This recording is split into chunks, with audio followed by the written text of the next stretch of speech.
들리세요? 지금 이제 들리네요. 소리가 안 들려서 한참 그랬습니다.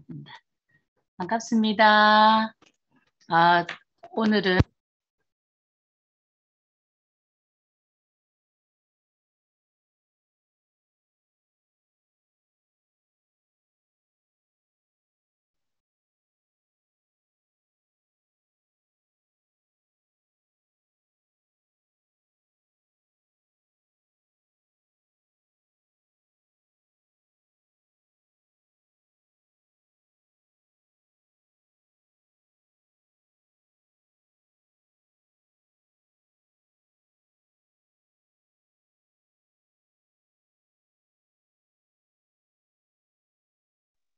소리가 안 들려요.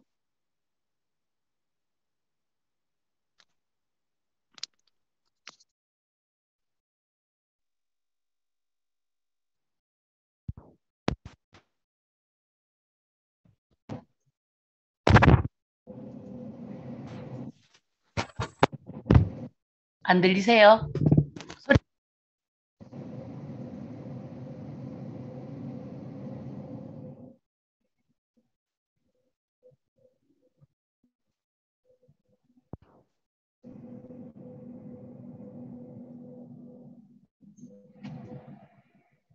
제가 소리를 켜서 지금 어, 지금 소리 들리시나요? 이게 울리죠? 제가 핸드폰을 켜놓고 PC를 켜놓고 두 개를 다 켜놔서 소리가 그렇습니다. 잠깐만요.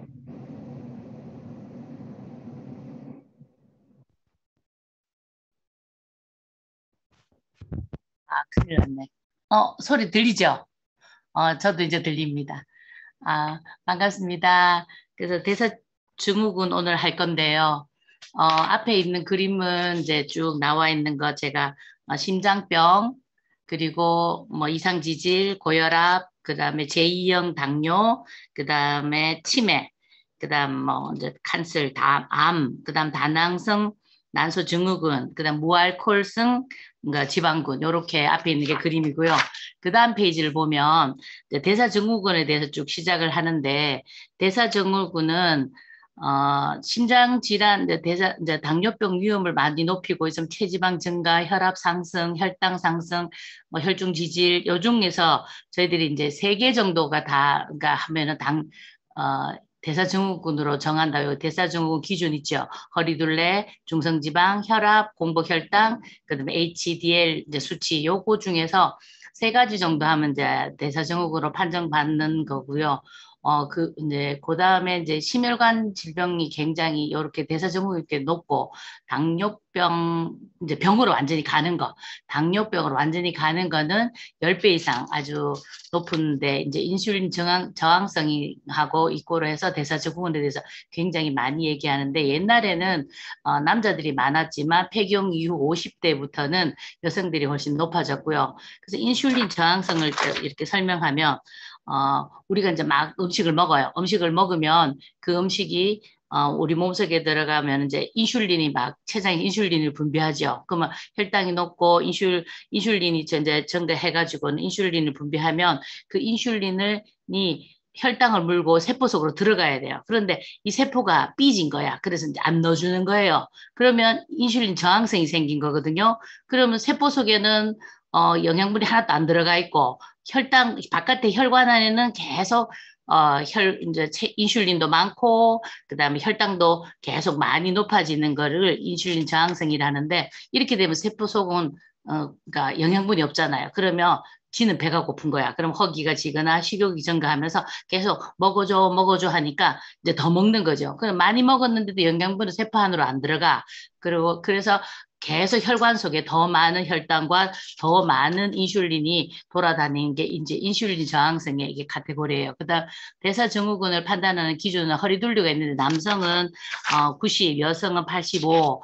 그다음 공복 혈당, 그다음 혈압, 중성지방, 콜레스테롤 수치가 있는데 이 세 가지 중에 해당되는 게 이제 이 5가지 중에 3가지가 해당되면은 당뇨로 이제 대사증후군으로 판정을 받는데 우리 국민의 26%가 이 3가지에 해당이 된대요. 그 대사증후군 판정을 받고 그 이 중에 한 가지만 해당되는 이제 한 가지만 걸리는 사람들은 73.2% 정도 된대요. 그럼 결론은 우리 이제 한 가지만 있는 사람들은 거기 한두 가지 보태면 금방 이제 대사증후군 판정을 받아지니까 약 전 국민의 43% 정도가 대사증후군으로 굉장히 위험한 수치를 가지고 있다. 이래서 되어 있고요. 그래서 이제 혈당의 ADHD 이제 ADL, 이제 LDL하고 HDL 이게 어떻게 이제 콜레스테롤 수치를 어떻게 조절하는가가 굉장히 중요한데 이제 ADH 수치가 높아서 혈액 내 LED를 청소를 잘 못해주면 이제 계속 이제 대사증후군 판정을 받고요. 거기서 이상지질증 혈증이라고 있는데 이상지질혈증은 혈액 속에 중성지방이 정상 범위는 150인데 200 이상 되거나 그다음에 우리 흔히 아는 HDL 좋은 콜레스테롤이라고 불리는 게 40ml 이상 되어야 되는데 뭐 40 이하가 된다든지 HDL 이게 지금 잘못 적혔죠. 좋은 이제 밑에는 LED입니다. LDL인데 LDL 콜레스테롤은 130 정도 미만이라 해야 되는데 160이 된다든지. 근데 요 총 콜레스테롤이라는 건 무슨 말이에요? 좋은 게 HDL 좋은 콜레스테롤이 한 110 정도 되고 야는 120, 100, 이제 40 이상 되면 좋다니까. 그다음에 LDL을 나쁜 콜레스테롤을 불리는 이 LDL이 한 뭐 100 정도만 돼도 합하면은 200이 넘는 거예요. 210 정도 되거든요. 그러면 이 A하고 B하고 더해서 총 콜레스테롤 수치가 200 미만이 되어야 되는데 아무리 좋은 콜레스테롤이 높다 하도 총 콜레스테롤 수치가 240 이상이 되면은 이상 지질증으로 위험하다고 판정을 받는답니다. 그래서 증후군은 결국은 많이 먹고 먹은 만큼 소비하지 못하고 이 균형이 깨졌을 때 이제 비만, 당뇨, 이상 지질증, 심혈관 관계 나오는데 여기에 제가 요 표를 보면서 80년대는 한 1인당 연간이거든요. 이게 연간 이제 11kg, 그러니까 11.3kg 정도 육류 소비를 했는데 2018년, 그러니까 여기 38년이더라고 차이 간극이. 2018년 되면은 53.9kg 정도 된다고 나오더라고요. 그래서 요 간격을 계산을 해보니까 한 5배 정도로 증가했는데 옛날에는 0.9kg 정도, 이제 1년, 여기 연간이니까, 한 달에 한 0.9kg, 그러니까 900g 정도 고기를 먹었고, 2018년 이후는 지금은 더 하죠. 이제, 코로나 때문에 이렇게 배달 음식이 많다 보니까 지방 섭취율이 더 많이 들었거든요. 그러면 이제 4.4kg 정도 된다고 하거든요. 그럼 1년에 4.4kg 정도, 근데 1년에 53.9kg가 훨씬 늘었는데, 그럼 한 달에 얼마 정도 되면 한 4.4kg 정도 되는데, 우리 고깃집 가면 기본으로 한 이제 600g, 200g이 1인분이니까 3, 4인분 먹는단 말이에요. 그러면 한 달에 4kg 정도 먹는 거는 통닭, 뭐 각종 고기를 다 합하면 이 정도 먹을 것 같거든요. 그래서 보통 이게 이제 수치가 이만큼 는 걸 굉장하다 생각해 내 소비량을 계산해 보면 굉장히 많이 먹고 있다는 사실. 그다음 탄수화물, 설탕 이제 여기 이제 300 그러니까 3가지 흰식품 우리가 조심해야 되는 설탕이라든지 밀가루, 그다음에 흰밥. 설탕은 음료나 뭐 커피나 등등 뭐 여러 가지에 다 들어있고 과자 뭐 이런 데 다 들어있고 그리고 흰 밀가루는 빵이나 뭐 등등 이게 잘 줄여지지 않을 것 같거든요. 그리고 흰밥은 그 잡곡밥을 먹는다 쳐. 그럼 이 3가지 중에 흰 300식품을 줄여야 된다고 하는데 이거를 그러니까 줄여야 되는 건 당연하나 확 줄인다거나 뭐 안 먹는다는 현대 생활은 불가능하거든요. 그러면 어떻게 할 건가에 대한 이야기는 이제 뒤편에 나오고요. 그리고 또 많이 먹고 있는 게 초가공 식품, 트랜스 지방, 액상 과당. 이걸 굉장히 많은데 지금 이제 초가공 식품이라는 거는 가공을 했는데 극단적으로 한 번 더 가공한 거, 뭐 라면 이해가 확 되시죠? 소세지, 과자, 시리얼 이런 게 이해가 확 되잖아요. 그 극단적인 가공을 한 것들이 많이 먹으면 이제 조기 사망 위험도 62% 증가하고 심장 질환 위험도 굉장히 증가하는데 여기 시리얼 있잖아요. 아이들한테 주로 아침에 많이 먹이잖아요. 이 시리얼이 굉장히 초가공 식품으로 안 좋고 안 좋은 음식인데 우애들이 엄마들이 시리얼을 아침에 먹이면서 아침을 먹였다는 생각을 굉장히 많이들 하시는 것 같더라고요. 그래서 고칼로리가 되고 그러면 자연히 칼로리 높지만 영양소는 부족하고 소금, 설탕, 조미료, 트랜스 지방 이런 것들 식품 첨가물들이 굉장히 느는데 여기 표 보면 초가공 식품 파란 거, 빨간 거는 일반 식사예요. 우리가 조리를 하는 뭐 1차적으로 조리를 할 수 있는 식품. 그럼 여기에 보면 추이가 어떻게 되면 가공되지 않은 식품을 먹었을 때의 체중이고 그다음에 가공된 극단적인 초가공된 식품을 먹었을 때 점진적으로 계속 이렇게 체중이 늘어나더라는 얘기고요. 트랜스 지방 많이 들어보셨죠? 트랜스 지방은 2차 대전 때 버터를 먹으려니까 이게 버터 양이 안 되는 거예요. 빵을 먹고 버터를 먹으려니까. 그래서 이제 이게 버터를 그만큼 공급할 수 없으니까 이제 그 액체 기름, 그러니까 우리 알고 있는 흔히 아는 이제 식용유 같은 액체 기름에다가 수소를 넣어서 이거를 이제 부분 경화를 시키면은 그게 약간 굳어지는 거예요. 그래서 버터처럼 해서 종이에 포장을 해서 이게 이제 수송이 가능한 거죠. 이동이 가능한 거죠. 그래서 굉장히 처음에는 이 트랜스 지방이 그러니까 그러니까 유사 버터 같이 굉장히 인기가 높았다 하거든요. 근데 막상 이렇게 먹어보니 너무 많은 문제를 생긴 거예요. 그래서 지금은 트랜스 지방을 나라에서도 사용하지 못하라고 아직 법적으로 금지된 나라가 굉장히 많거든요. 근데 우리나라에는 트랜스 지방을 막 이렇게 제재는 하나 여기 밑에 보시죠. 0.2 이하이면 0으로 표시한다 이렇게 돼 있거든요. 하루에 2g을 넘지 말아라고 제한 섭취량은 정해놨지만 0.2라 하면 0.19만 되어도 0으로 표시할 수 있는 거예요. 그러니까 원재료에서 0.1, 그러니까 0.19가 막 여러 개면 어떡하겠어요? 당연히 하루 섭취량 2g을 충분히 넘기겠죠. 그래서 혈액 내 염증을 증가시키고 혈관 안쪽에 이제 내피세포 이런데 기능을 떨어뜨리게 하는데 동맥경화, 협심증, 뇌졸중을 위험하고 무엇보다도 세포막 호르몬 이상이 생기기 때문에 당연히 면역세포 그 기능도 떨어지지만 이렇게 하면 알레르기하고 ADHD 아이들이 인스턴트 식품을 많이 먹으면 덕분에 ADH가 굉장히 늘어났다 하거든요. 그래서 당뇨, 암 이런 걸로도 하는데 여기 보면 프라이드 치킨이 0.9g 돼 있는데 이거는 100g 당이에요. 100g당 0.9g이니까 닭 한 마리를 먹으면 끝내주죠. 그래서 이제 트랜스 지방에 대해서 계속 우리가 신경을 써야 된다는 얘기하고 또 한 가지는 액상과당, 우리 흔히 알고 있는 시럽 있잖아요. 물설탕. 이런 액상과당이 생각보다 굉장히 우리 몸에 빨리 흡수가 되기 때문에 뇌 심혈관 질환, 그리고 지방간을 유발하고 당연히 비만 당뇨에 굉장히 인슐린 분비를 증가시키면서 체지방 축적도 아주 빠르게 되는. 왜 그러냐면 액상과당은 아주 그러니까 높은 이제 그러니까 높은 옥수수 설탕, 그러니까 높은 옥수수에 나온 단성분을 모아놓은 시럽. 이게 액상과당이거든요. 그래서 HFCA 이게 뭔지를 사실은 액상과당 이래 안 적어놓으면 우리 이게 HFCS 이래 놓으면 잘 몰라요. 그래서 요 HFCA를 잘 기억해 놓으셨다가 이제 이렇게 음료나 아니면은 뭘 이제 단 음식 같은 것들을 살 때 뒤에 보면 HFCS 55 이러면 과당이 55% 있다는 거죠. 근데 의외로 과당이 90대 있는 것도 많답니다.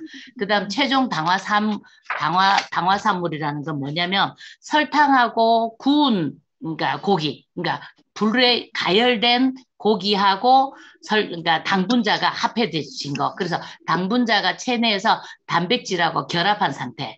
그런데 이 단백질 어떤 단백질이지만 구운 단백질. 우리 왜 고기 몇 인분 먹고 난 다음 구운 삼겹살 먹고 입가심으로 된장찌개 먹고 또 개운하게 입을 행미는 마음으로 또 이제 비빔국수 냉면 먹고 뭐 이런 거죠. 그래서 당분자가 몸 안에 들어서 이제 구운 단백질하고 같이 결합했을 때 단백질 기능 손실하고 여러 가지 이제 유해한 가스들이 많이 나오는 거, 염증 산화물이 많이 나온다 하는 얘기가 이제 지금 굉장히 최종 당화 산물에 대해서 이게 우리 몸속에 굉장히 많은 영향을 끼치더라 하는 이런 연구가 많다고 말씀해 주셨거든요. 그래서 노화 및 질병 예방에 영향을 끼치고 각종 심혈관계 질환, 그 다음에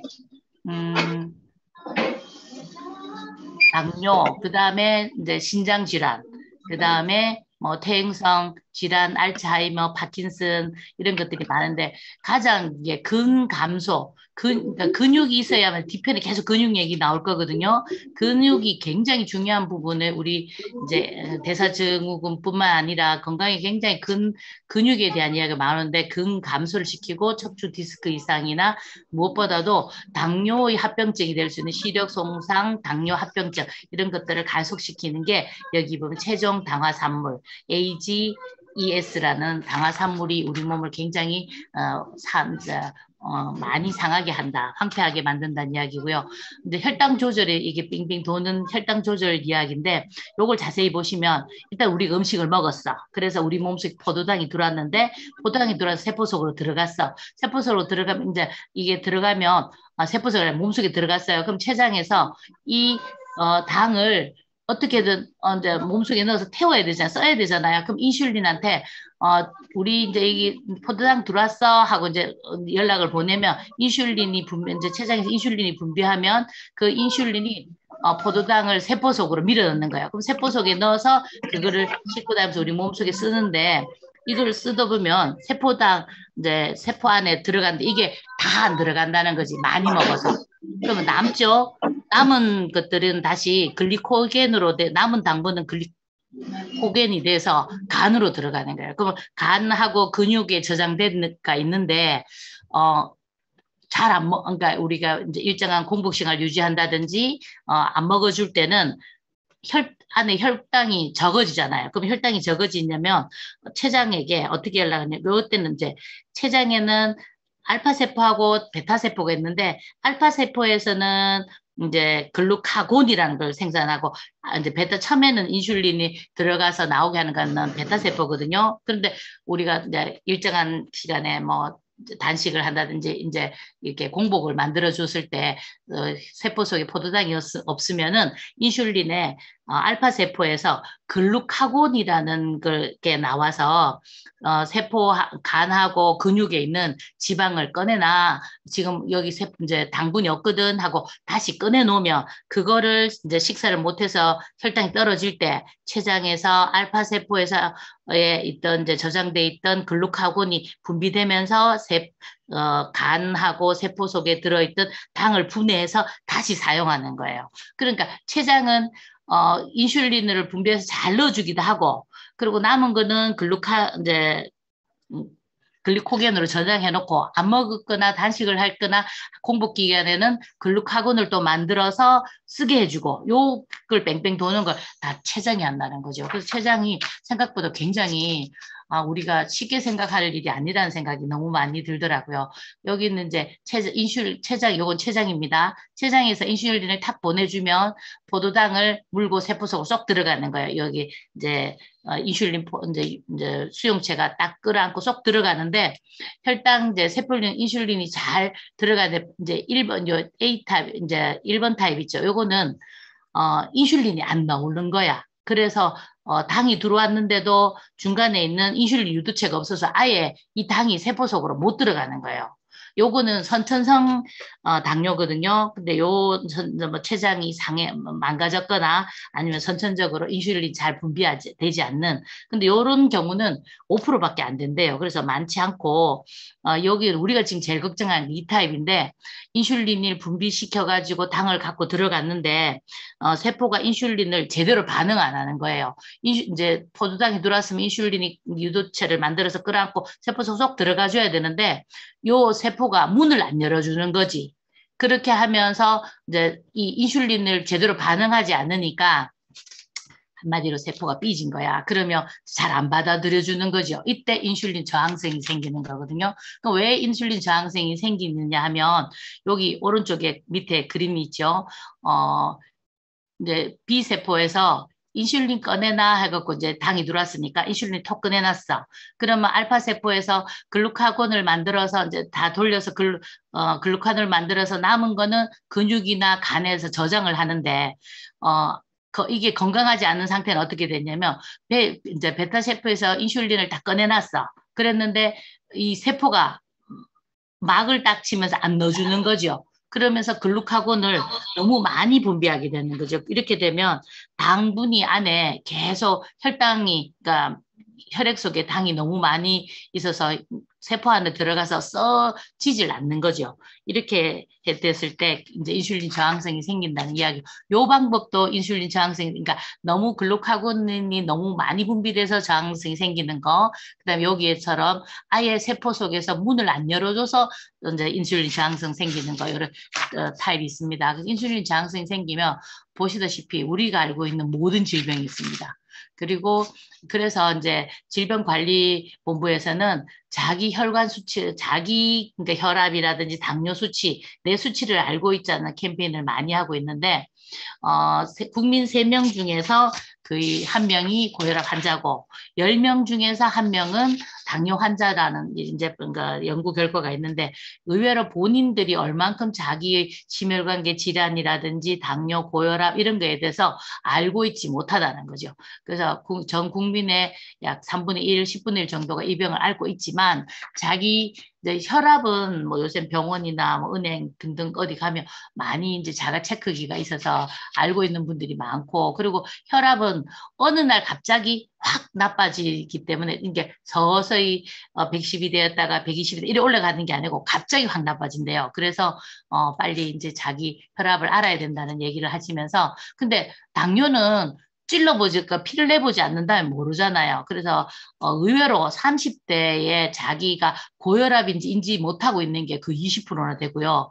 그 다음에 40대도 반 이상이 자기가 고혈압인지 모르고 산대요.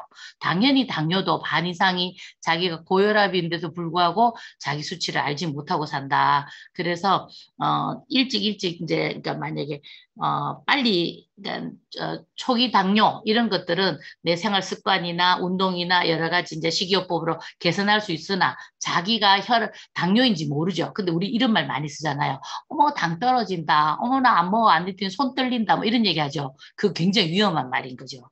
왜냐면 당 떨어진다는 그 자체가 이제 내가 인슐린 이상을 예지하고 있는 말이나 똑같거든요. 그리고 뭐 이제 사실 저도 한 번씩 배고프면 손 떨리긴 하는데, 그런 것들에 대해서 우리가 자세하게 병원에 가서 검진해만 그냥 이제 그러니까 입버릇처럼 말하는 어떤 그런 이야기 스토리가 아니고, 그런 정기적인 혈압, 다혈당, 콜레스테롤 수치에 대해서 알아야 되는데, 콜레스테롤 수치를 알고 이런 것들이 건강진단표를 받잖아요. 그럼 그걸 잘 읽을 줄 알아야 되는 거죠. 여기 좀 120 미만이어야 된다든지, 정상 수치는 공복혈당이 100 미만이라든지, 그 다음에 콜레스테롤 수치가 200 미만이라, 이런 기준을 잘 알고 계시면 좋을 것 같아요. 그런데 그러면 식이섬유는 콜레스테롤 수치에 굉장히 도움이 된다는 걸 알고 있는데, 그럼 어떻게 되는가 하면, 식이섬유를 우리 몸속에 들어가면 이 식이섬유는 약 자기 몸에 이제 자기 양의 30% 정도의 수분을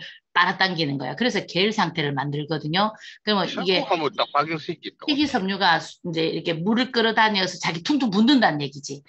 자기 몸이 약 30배 정도로 계열 상태로 되는데, 이렇게 계열 상태로 돼서 콜레스테롤을 흡착시켜서 배출하기도 하고, 그리고 요거는 가장 기본적인 거죠. 우리가 뭐 야채 많이 먹고 뭐 이랬을 때 기본적인 거고, 요거는 이제 조금 더, 그러니까 이제 가장 이제 우리 몸 시스템 자체에서 하는 거, 이제 식이섬유가 어떻게 활용되는가인데, 담즙산은 지방을 분해하는 효소예요. 근데 담즙산을 이제 만들어 갖고 딱 간에서 만들었는데, 이걸 어떻게 만드냐면 콜레스테롤하고 피 찌꺼기하고 이런 것들을 모아서 담즙산을 만들어 가지고 딱 담낭에 보관하고 있다가 고기를 먹으면 걔를 막 분해를 시키는 거예요. 분해를 시켜갖고 다시 이제 장으로 내보냈는데, 너무 지방을 분해서 가는데, 지방에 가면 대장에서 약 90%가 다시 간으로 장간 순환을 한대요. 그래서 우리가 소화시켜서 내려보내면은 담즙산이 지방을 소화시키고 장에다 데려다 주고 난 다음에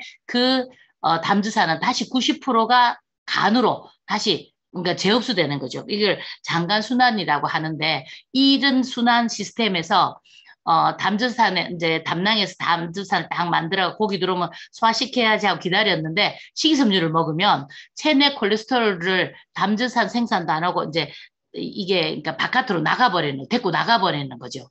그러면 이제 담낭에서는 담즙산이 없으니까 또 만들어야 되겠죠. 어떻게 만드냐면 간에서 콜레스테롤 가지고 피에서 있는 찌꺼기를 모아서 내가 담즙산을 딱 만들어 담낭에 딱 넣어놨다가 고기가 오면 또 소화시키고 이라고 기다리고 있는데 식이섬유가 나서 또 물고 나가버리는 거예요. 그러면 이거는 장에서 재흡수가 안 되는 거예요.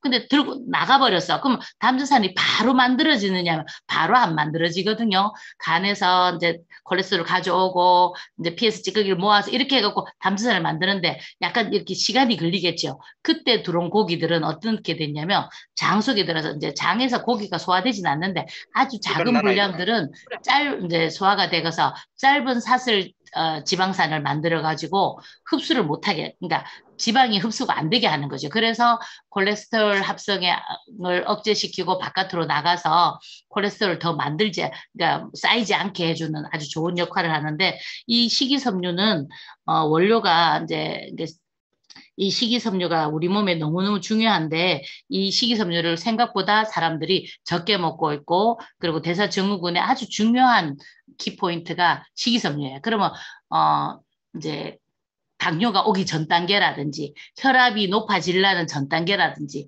뭐 건강을 위해서는 이때 식이섬유를 잘 먹어주는 것만으로도 너무너무 도움된다는 얘기거든요. 그래서 식이섬유는 수용성 식이섬유라 해야 되는데 왜 수용성 섬유라는 처음에는 그러니까 우리 화이브 파우더하고 화이브 비치가 있죠. 화이브 파우더는 수용성 식이섬유고 화이브 비치는 수용성과 불용성이 같이 이제 육두사로 결합되어 있는 거거든요. 근데 콜레스테롤을 빨리 먼저 끝내는 건 수용성이죠. 왜냐하면 몸속에서 녹기 때문에. 그래서 수분을 많이 흡수해서 겔 상태로 되어갖고 부피를 증가시켜가지고 당을 붙여 나가기 때문에 당 흡수를 떨어뜨리고 혈당도 떨어뜨리고 이게 몸속에 들어가서 자기 몸에 30배 정도 부풀으니까 포만감도 유지하고 그러다 보면 체중 조절도 잘 되고 그래서 그다음 이제 크롬이 당 내성인자를 굉장히 조절하는데 이 크롬이라는 영양분은 어떻게 되냐면 요 세포 속에 들어갈 때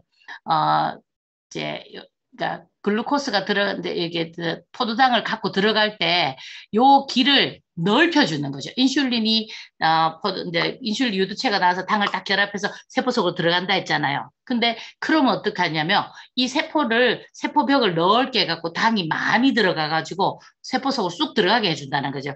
그래서 당 내성 인자를 이제 내성 인자를 조절할 수 있어서 이 크롬이 굉장히 중요하다. 그래서 인슐린 수용체에 결합하면 포도당 유입을 훨씬 더 원활하게 해주는 게 이 인슐린입니다. 근데 인슐린 유두체가 이제 부착돼서 당을 넣어주는데 크롬이 부족하면 크롬이 만약 이제 우리가 크롬을 섭취를 잘 안 하는 거예요. 크롬을 섭취를 안 하면은 그만큼 당을 빨리빨리 많이 세포 속에 못 넣어준다는 얘기가 되거든요.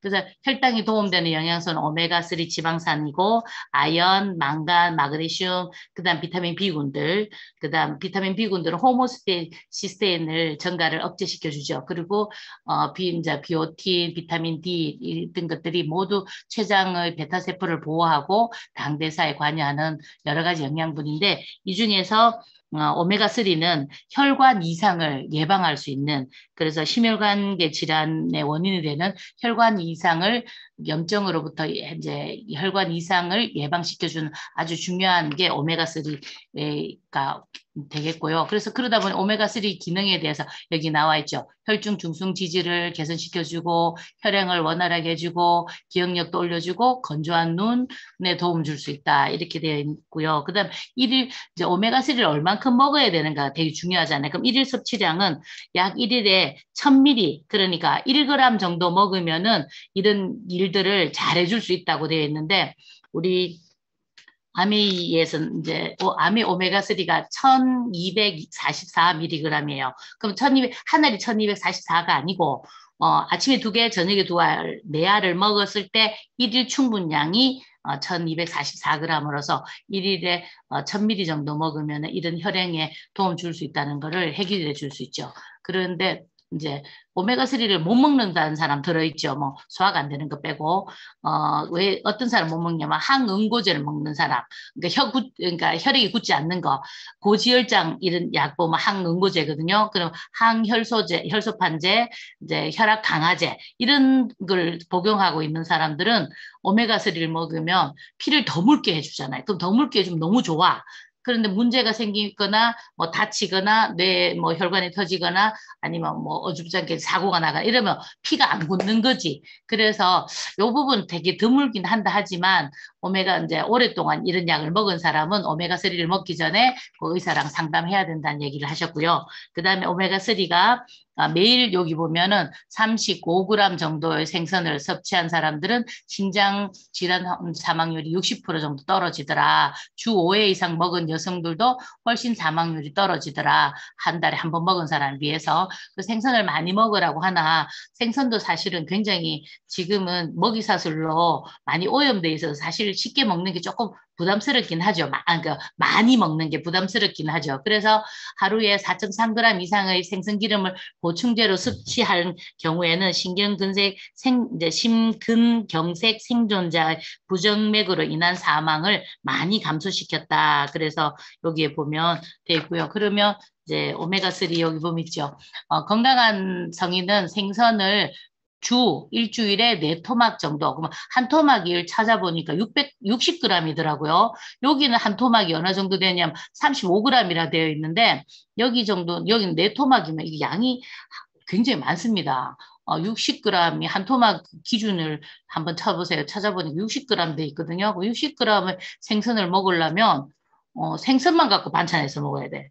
그 다음에 이제 관상 심장 질환도 이제 예방하려면은 하루에 7토막을 먹으라 하면은 거의 생선 고등어 같으면은 큰 거 한 마리 정도 될걸요. 7토막이 이게 얼마나 큰데. 그래서 미국 심장협회에서는 하루에 이제 1g, 1000ml 정도를 먹으면은 꾸준히 먹으면은 굉장히 도움된다. 근데 이게 1000ml가 얼마 정도 되냐면 연어 한 토막, 고등어 5토막, 참치 7토막이라 하거든요. 이건 굉장히 양이 많아요.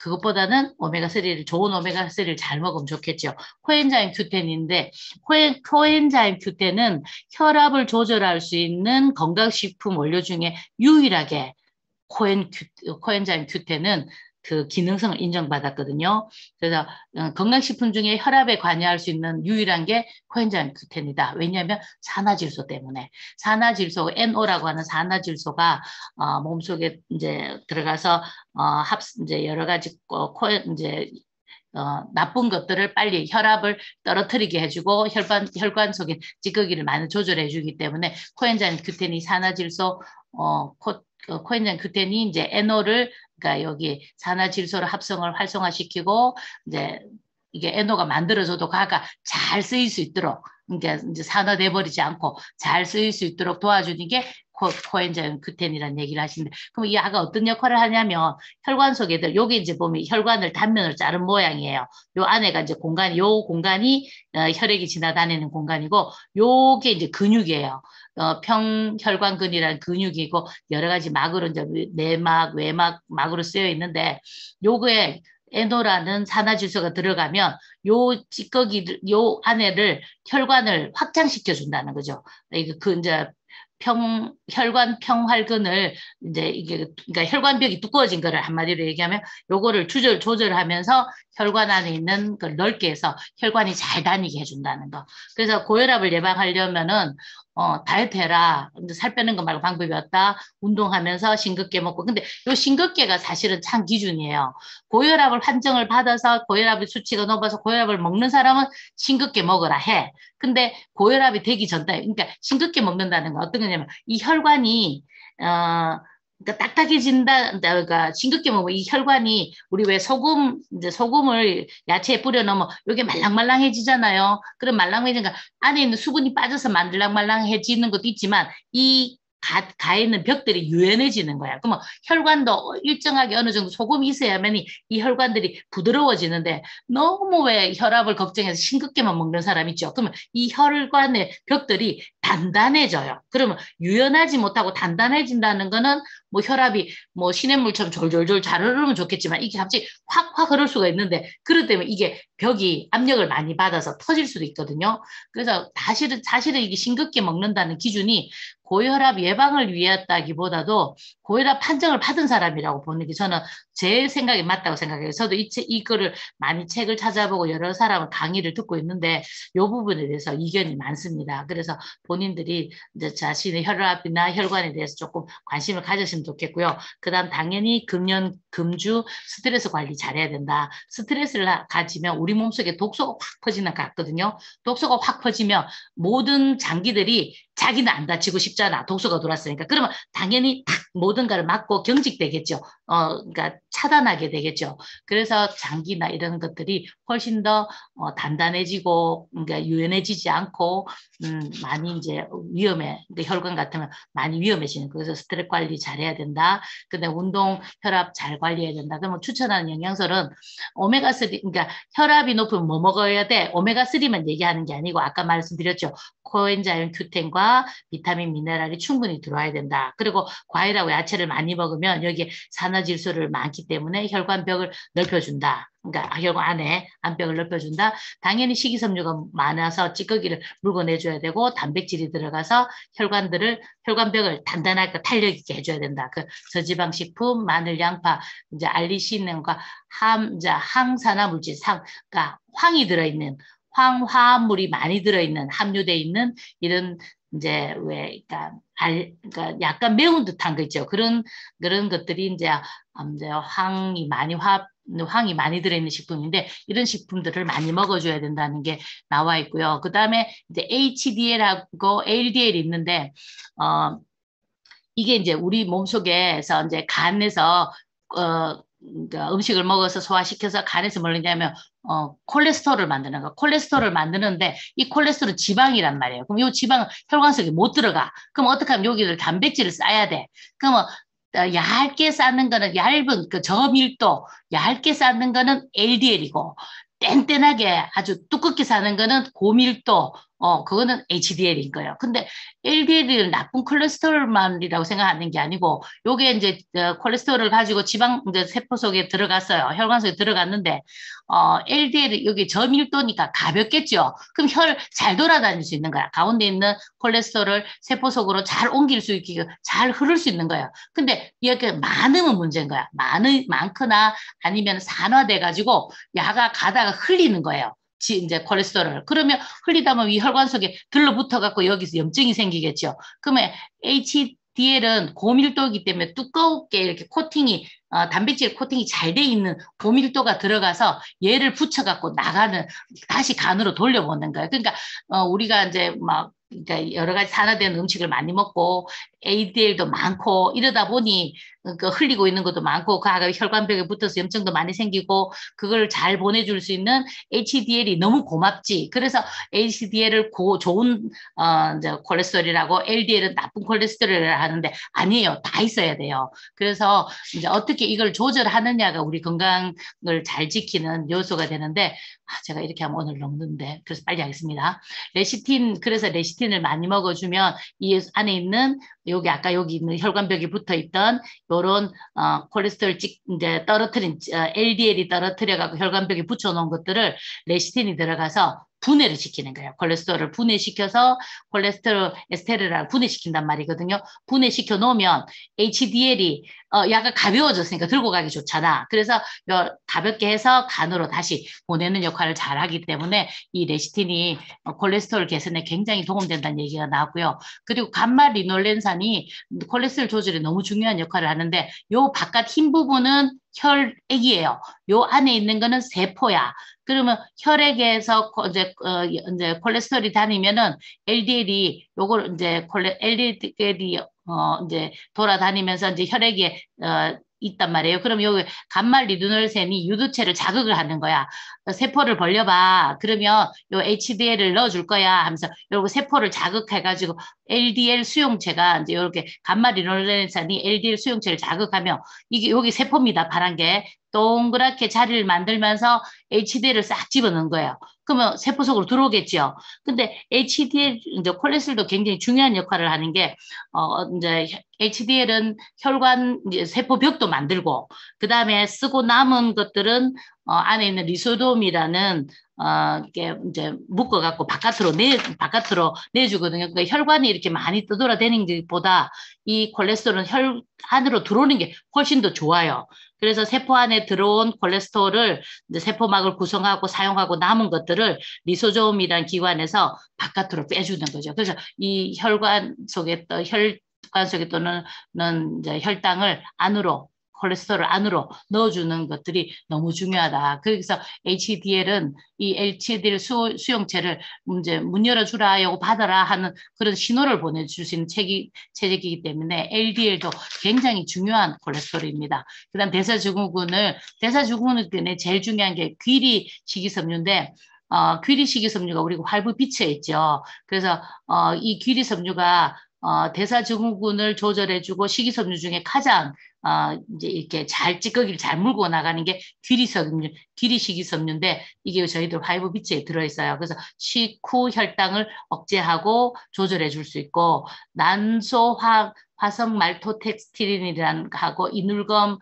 그다음에 구화검 요거는 이제 식이섬유 이름인데 요게 어디에 새겨 들었냐면 저희들 화이브 비츠 파우더 안에 들어있어요. 그래서 화이브 파우더 안에 여기 다 들어있거든요. 그래서 식후 혈당을 떨어뜨려주고 혈중 지질도 개선해주고 배변 활동도 원활해서 콜레스테롤 밖에 많이 빼주는데 그중에서 감마리놀렌산이 여기 빨갛게 박스 처리해놨죠. 혈중 콜레스테롤을 개선시키고 혈액을 개선하는 도움이 되는데 이게 이제 리놀렌산이 하는 일이 굉장히 많은 거죠. 많은 기능을 가지고 있어서 뭐 우리가 지금 월경 이제 전후에 대한 불편한 이제 요거에 많이 이제 감마리놀렌산을 생각하는데 감마리놀렌산은 면역 과민 반응에 의한 피부 질환, 여드름이라든지 건선이라든지 이런 거 있잖아요. 거기에도 감마리놀렌산이 굉장히 도움이 된답니다. 그리고 키토산은 이제 저희들이 이제 키토산 많이 하고 있는데 키토산은 동물성 식이섬유이기 때문에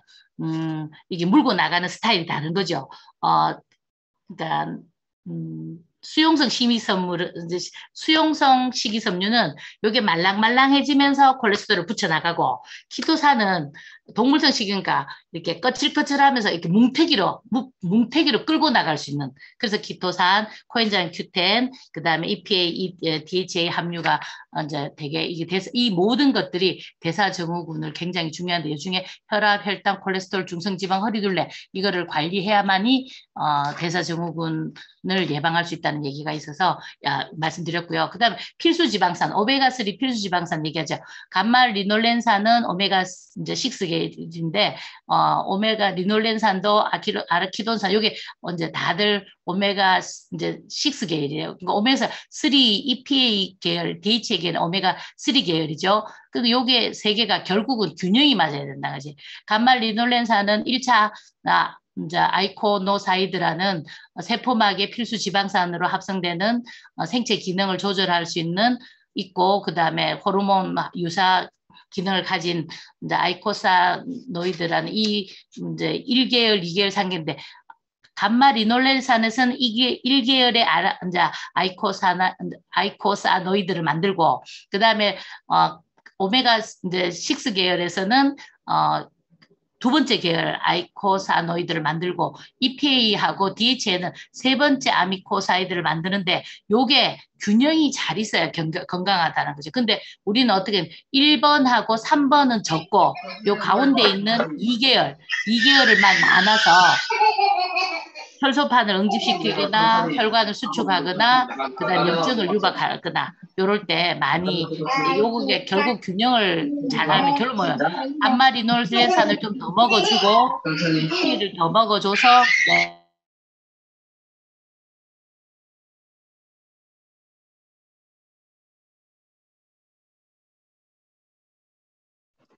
안 들려요. 어, 들리십니까? 네. 네, 고맙습니다. 콜레스테롤 약을 많이 먹죠. 이제, 그러니까 건강검진을 해갖고 고지혈 지방 수치가 높단다, 콜레스테롤 높단다, 이러면 어떻게 하면 약 먹으면 되지 뭐. 이런 사람 되게 많아요. 근데, 그거는 약 먹으면 되지 뭐 하는 거는 정말 모르고 하는 소리라는 얘기지. 왜 약 먹으면 되지 뭐 하는 얘기를 하냐면, 약을 먹으면 당연히 콜레스테롤 수치 떨어지니까. 근데 가장 너무 중요한 거는 그 약들이 다 스타틴계 계열의 약이라서 콜레스테롤 생성을 저해시키긴 하지만 이 콜레스테롤이 분해돼 가갖고 뭐예요? 코엔자임 Q10을 만드는 것도 하거든요. 근데 여기서 이 중간에 콜레스테롤이 분해된 과정을 잘라버리는 거야. 이제 스타틴계 약물로. 그러고 나면 당연히 콜레스테롤 수치도 떨어지겠지만 코엔자임도 안 만들어지는 거예요. 그럼 코엔자임이 부족하기 때문에 콜레스테롤 합성경도 잘라 코엔자임 부족하니까 코엔자임이 부족해서 생길 수 있는 더 많은 것들이 우려되는 거죠. 그래서 콜레스테롤 수치가 높다면은 그러니까 약을 먹어서 해결하려는 거는 정말로 위험한 생각입니다. 왜냐하면 코엔자임 Q10이라는 게 아주 쓰임이 많은 혈압을 떨어뜨려주고 몸에 있는 이제 그러니까 여러 가지 면역이나 정말로 중요한 이 코엔자임 Q10이 아까 앞에서 말씀드렸죠. 너무나 혈압을 떨어주는 중요한 일을 많이 하는 코엔자임 기능을 인정받은 코엔자임 Q10조차도 못 만들게 하는 거죠. 그래서 요렇게 되는 거를 이제 카테고리를 이해시키셔가지고 단지 약을 먹어서 해결하겠다는 것들을 정말로 바로 인지시켜 주시면 좋겠어요. 그리고 이제 어떤 의사들은 이 약을 먹으면 코엔자임 Q10이 잘 안 만들어지니까 코엔자임 Q10 약을 먹으세요라고 말하는 의사도 있지만 잘 말 안 한다는 거지. 그 다음에 심혈관계 건강에 이제 이러다 보면 우리가 이제 심장에 좋은 음식을 먹으려면 2020년 최고 식단에서 이제 해마다 미국에서는 이제 최고 식단을 발표하는데 이제 우리가 잘 알고 있는 지중해 식단, 뭐 과일을 많이 먹고 건강한 올리브 오일을 먹고 통곡물을 먹고 요게 이제 만성 질환을 예방도 도움하고 당뇨병 환자들한테 굉장히 좋은 건강 식단이 지중해 식단이고 두 번째는 대시 다이어트 식단인데 이 대시 다이어트 식단은 혈압을 낮추고 콜레스테롤 수치를 떨어뜨리는 효과가 커서 이것도 거의 뭐 과일, 통곡물 근데 여기는 기름기 없는 단백질 우리 흔히 알고 있는 닭가슴살 같은 거 그게 포함되어 있어요. 그리고 저지방 이제 유제품들이 들어있고 염분을 줄이고 포화지방산이 들어있는 설탕 음료를 이제 먹지 않는 거 이게 이 대시 다이어트고요. 세 번째는 플렉시테리언 다이어트인데 이게 이제 비건 다이어트보다는 조금 융통성이죠. 그러니까 비건 다이어트는 동물성 음식을 안 먹는 거잖아요. 그 비건보다는 조금 융통성이 있어서 뭐 어느 정도 먹냐면 생선이나 아니면 유제품, 뭐 이제 조개류, 가금류 정도는 먹는 거. 요런 게 이제 플렉시언 다이어트고 이제 식단이고 그다음에 네 번째 마인드 다이어트 식단인데 주중에 있던 식단에다가 이제 1번하고 이제 합한 거예요. 1번하고 2번은 식단을 합한 게 4번 식단. 그래서 마인드 다이어트 식단이라 하는데 주중에 식단에다가 대시 식단을 결합시켜 갖고 견과류도 많이 먹고 생선, 베리류, 올리브 이런 것들 두뇌에 좋은 식품을 많이 먹는데 이거를 하면 알츠하이머, 치매 발병을 낮추고 그다음 인지력도 굉장히 이제 인지력이 떨어지는 것을 멈춰주기 때문에 마인드 다이어트가 요즘은 많이 각광을 받고 있고요. 이제 요거는 지난번에 비타민 B군한테 제가 보여드렸어요. 그래서 비타민 B군이 들어가면 요거 이제 분해하면서 그러니까 우리 몸속에 들어가서 분해되면서 호모시스테인 세인인데 이 호모시스테인을 많이 억제시켜서 이제 호모시스테인이 시스테인으로 해서 잘 쓰일 수 있게 호모시스테인은 독소가 있다는 뜻이거든요. 그거를 독소를 제거시켜서 시스테인으로 전환시켜준다. 비타민 B군이 비타민 C는 아시는 것 같이 이렇게 너무너무 폐도 보호하고 심장도 보호하고 항염증도 하고 항산화하고 이런 것들을 미생물을 또 죽이고 등등등 너무 많아요. 그래서 비타민 C는 읽어보시면 되고요. 아까 말한 것처럼 여기는 비타민 E와 LDL 이제 산화에 대해서 요거 표는 지난번 비타민 E 할 때도 보여드렸어요. LDL이 지나가다가 산화되거나 해서 자기가 들고 또 콜레스테롤을 떨어뜨리면 그게 이제 엉겨 붙어갖고 혈관벽에서 염증을 일으켜가지고 그게 몸에 이제 독소를 더 많은데 요게 비타민 E가 들어가면 산화, 그러니까 뭐라 변하는 거 염증이 될 수 있게 변하는 것들을 막아준다.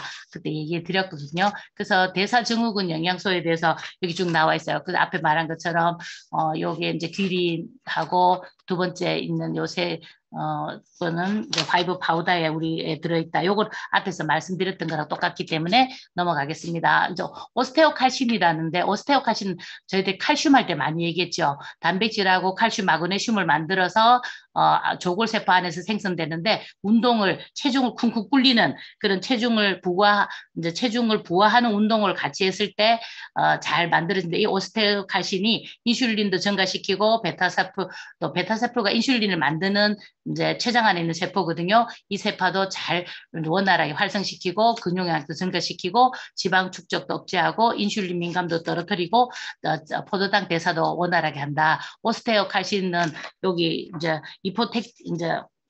이디포넥틴을 활성화시킨다. 지방을 잘 분해해서 포도당 생선, 지방 축적, 염증을 떨어뜨리고 그 다음에 뭐 기름세포, 거품세포를 이제 형성을 이제 완화시키고 그다음에 혈관에 내피를 안에 탁 들러붙는 것들을 못하게 하고 염증 수치도 떨어뜨리고 이런 것들을 좋은 일을 이포덱틴이 하는데 이 이포덱틴은 오스테오칼슘이 도와줘야지 여기 된다는 거죠. 서로 이제 상호작용을 해야만이 가능하다. 그래서 오스테오칼슘 얘기를 굉장히 많이 하셨어요. 그래서 아포토넥틴, 아디포넥틴 여기 있죠. 아디포넥틴 지방 속에서 나온 아디포넥틴은 단백질하고 오메가3 베리류를 많이 먹으면 아포토넥틴을 많이 활성화시킬 수 있는데 그다음에 이거는 인슐린 감수성을 증가시켜서 당 지질 대사에 아주 좋다. 연소를 잘 시킨다. 요거 지난번에 아디포넥틴 얘기 드렸거든요. 그럼 여기 정리해 놓은 거예요.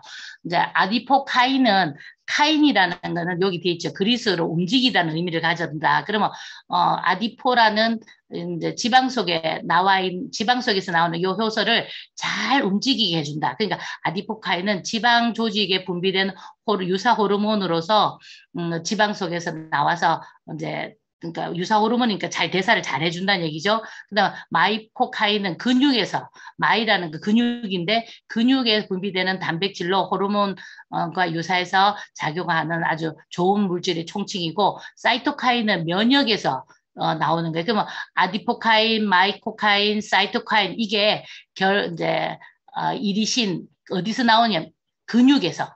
이리신은 근육이거든요. 근육에서 요런 이리신 카인이 요 근육에서 지방 대사를 왜 근육이 탄탄하면 지방을 잘 분해시키고 지방을 잘 분해시키기 때문에 기초 대사량이 높다고 우리 다이어트 할 때 많이 배우셨죠. 그러면 이게 인슐린 저항성도 많이 개선한다는 거죠. 그래서 췌장 안에 있는 베타세포도 많이 조절하고 그래서 오스테오칼신 그다음에 이리신 그 다음에 요 앞에 있는 이제 아디포카인 요 세 개가 서로 그러니까 균형을 맞춰야 되는데 이리신은 이제 운동을 통해서 근육에서 생기는 거기 때문에 백색 지방을 이제 그러니까 백색 지방은 저장하는 지방이기 때문에 이 저장하는 지방을 갈색 지방으로 만들어서 잘 타게 해주는 거죠. 이때 뭐가 도와주냐면 시네트롤. 그래서 시네트롤이 이리신이 잘 지방을 갈색 지방으로 만들고 전환하고 생성하는데 시네톨이 되게 도움이 된다는 거죠. 그래서 오늘 마치시고 이제 시네톨을 한 잔씩 하시기 바랍니다. 그래서 여기 보면 여기 보면 오스테오칼신, 이디포인, 이리신 요건 읽어보시면 돼요. 여기 읽어보시고 맨 마지막 장인데 그러면 이제 혈당하고 근육하고 어떤 관계가 있느냐 허벅지를 튼튼하게 해서 허벅지 근육을 많이 올리면 여기서 포도당 약 70%를 사용하는 거죠. 70%를 포도당에 여기 써주면 인슐린을 많이 분비해갖고 인슐린 저항성이 안 생기게 만들겠죠. 그리고 허벅지 둘레를 줄일 수도 있고 그리고 당뇨병도 당연히 이제 운동을 해가 허벅지를 튼튼하게 하면 당연히 허리 둘레도 줄겠죠. 그렇게 하면 허벅지 둘레가 60cm 이상이면 많은 사람들이 43cm 미만에 비해서 당뇨병이 아주 4배로 감소하고 있다. 앞에 그러니까 세 가지 흰 거 많이 줄이는 게 좋지만 안 먹을 수는 없잖아요. 그럼 대체로 뭘 하냐면 허벅지를 올린다. 그럼 허벅지를 올리면 지금 저희들 25센트 라이드 하고 있죠.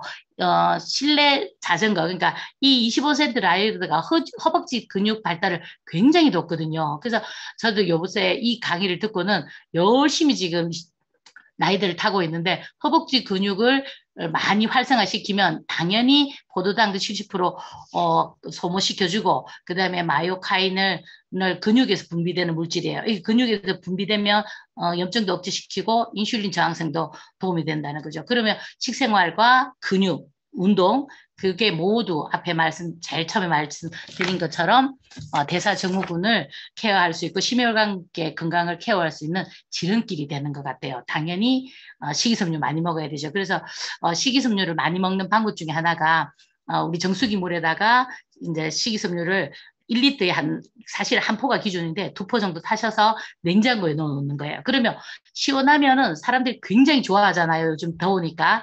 그래서 이 식이섬유를 정말 부담 없이 많이 먹을 수 있는 방법이라고 생각합니다. 오늘은 이게 얘기해 줄 게 많아서 조금 길었습니다. 죄송합니다. 이것으로 마치겠습니다. 감사합니다.